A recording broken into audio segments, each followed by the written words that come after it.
How's it going, guys? It's Eclipse here, and today we are looking at one of the free tanks that you can pick up as part of the operation, where you can choose one of 3 tier 7 premium tanks, including the HMH AMX 1357, which is in today's video, and then in the subsequent days we're going to be looking at, of course, the Jackal and the T26E3, or the Eagle 7, whatever you want to call it. And of course, I'll give my review of this tank to see whether or not it's going to be a playstyle that you enjoy looking at, and whether you want to actually pick this tank up as part of that operation. Of course, you have to pick up, I believe, 350,000 total experience to be able to actually pick one of these tanks, and that includes boosts, that includes daily doubles, so essentially you could basically play 175 games, and that would have been over a 2-week period. I think at the moment you've got just over a week now, so 8 days to be able to complete the operation,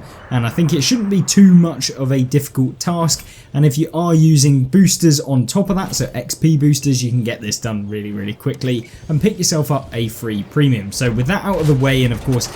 making sure that you understand how you can actually get this for free, of course if you're watching this in the future and the AMX 1357, it's all still relevant. This is going to be a full tank review of this vehicle, but straight away we are playing on Sunset Coast, I believe, which is essentially the airfield variant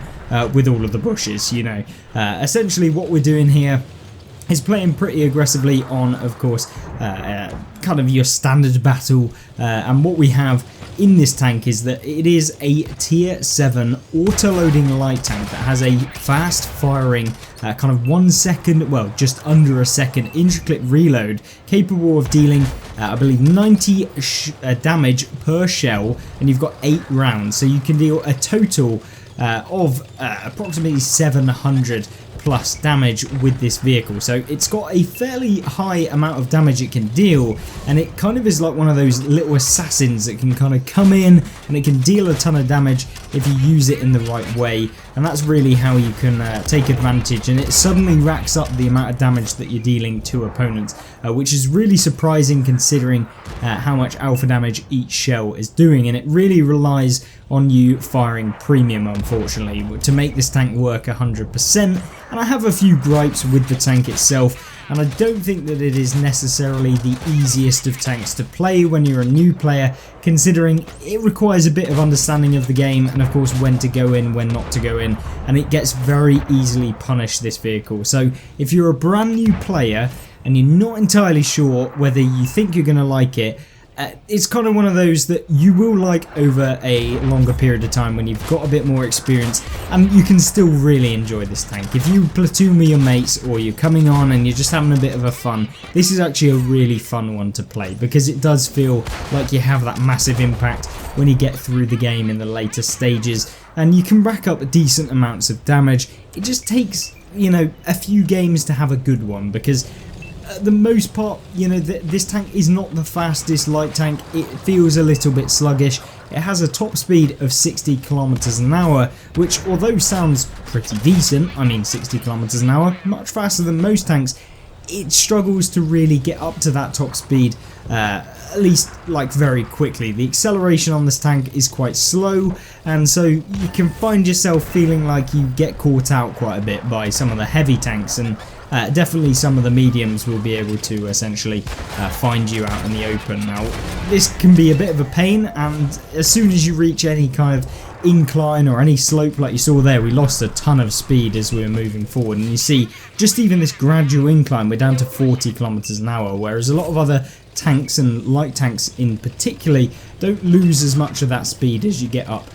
to those inclines, and that is a little bit of a downfall of this vehicle, and why you have to play it like an assassin, kind of using the camo, which the tank has perfect camo. I mean, it's very good at being stealthy and kind of coming out of nowhere and surprising opponents and dealing a ton of damage, but it does have, of course, the limitations of that speed. So although it does have the speed, in numbers wise, stats wise, it doesn't actually really feel all too fast in the game. So you almost have to play it like a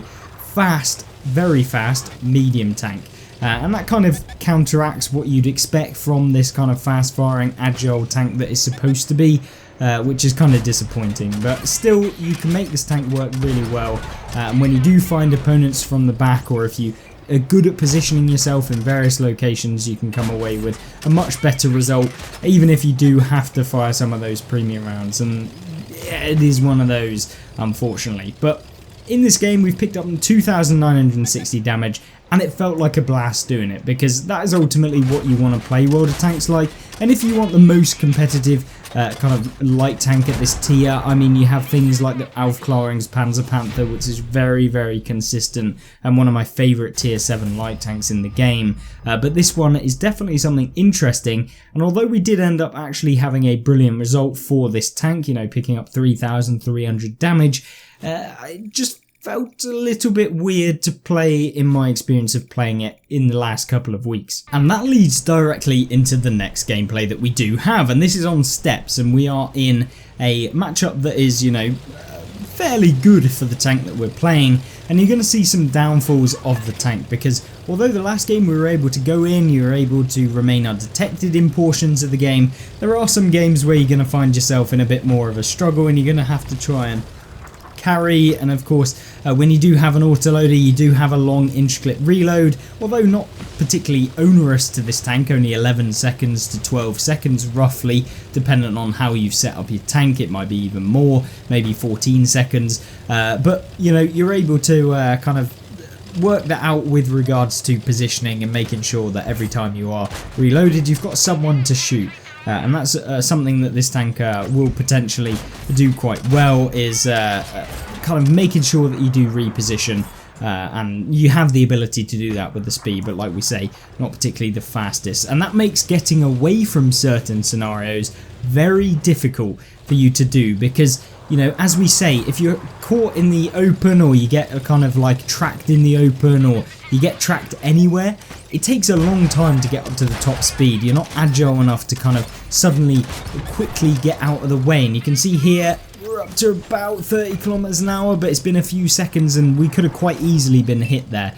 and we weren't spotted for too long. I instantly start moving forward when we get spotted, but it still took a while, and that gives the opponent's opportunity to find you and try and get a shot on you. But remember, you're quite a small tank, so it is difficult for people to do that, so that's an advantage, but there is that to kind of note with or contend with when you are playing this tank as well. So you kind of have all of these things that merge into one and make the tank a little bit annoying sometimes to play, but it's those games where everything seems to go right that you find this tank to be very, very nice to play, and that's really what you want. Now, one thing that we're using here is just the view range that we have. We're remaining outside of the view range of all of the people on the enemy team. We know where they are basically, and we can essentially just sit up here and just basically farm from the bushes. No need to go in at this point, and that's really what's going to do you the best at the early game, especially in an autoloader like this. You want to make sure that you aren't just kind of YOLOing in. And you can see here the accuracy,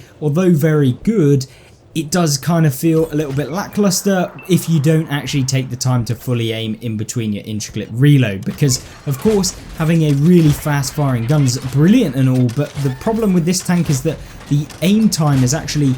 slower than the rate of fire that you can burst out these rounds, so you end up not actually being able to fully aim when you're using the autoloader. So that's something you should probably think about when you are thinking about this tank, and in general coming to kind of the idea as to whether or not you should probably purchase this tank. As much as I originally thought this would be a tank that you could probably get away with using and finding to be pretty decent, there is a few downfalls, and I think that maybe there are better options, and we'll discover those in the next couple of videos that we have on the channel. So I'd highly recommend you actually subscribe and check out some of the other videos as they come in the next couple of days. Of course, we'll have a news video tomorrow, and we will have the brand new Vipera that's also coming into the game to review. So there'll be a few days before we get the next review, and so just keep an eye out for that. But here you go, this is the problem with this tank, is that although you have this really nice gun, is that in these sort of scenarios where, you know, you get multiple tanks coming at you, it can be a little bit annoying. And if you do find yourself kind of out of your reload, then it's not very fun. You know, 10 seconds I'm trying to escape here, but then I realise I'm not going to be able to escape, which just sucks. and it means that we're going to have to do something here. Hopefully we'll be able to finish off the setter here before he manages to reload, and that's the good power of that kind of fast firing autoloader. But now we're in the situation where we get our engine damage, and there's nothing I can really do. There's even less things that you can do with this tank in this sort of game where, you know, you've got a heavy tank kind of coming towards you and we just don't have the speed. And yeah, when you think, yeah, but Eclipse, you had your engine damaged, of course it's going to take a while to actually get moving, but that happens in all of the games whether your engine's damaged or not. It takes a while, it's just accentuated even more. And the fact that when you have this tank is that the engine gets damaged very often in this vehicle and you're very prone to getting set on fire. I think I played this tank maybe tens of times over the course of the years that I've actually owned this tank, and every single time I feel like you either get your engine damaged, you get set on fire, or you get an ammo rack, which feels really annoying. And because, you know, you can only take so many shells, the fact that you get ammo racked and set on fire so many times, you know, it means that the percentage at which you get set on fire in this tank, which is I believe 25% chance if they hit your engine,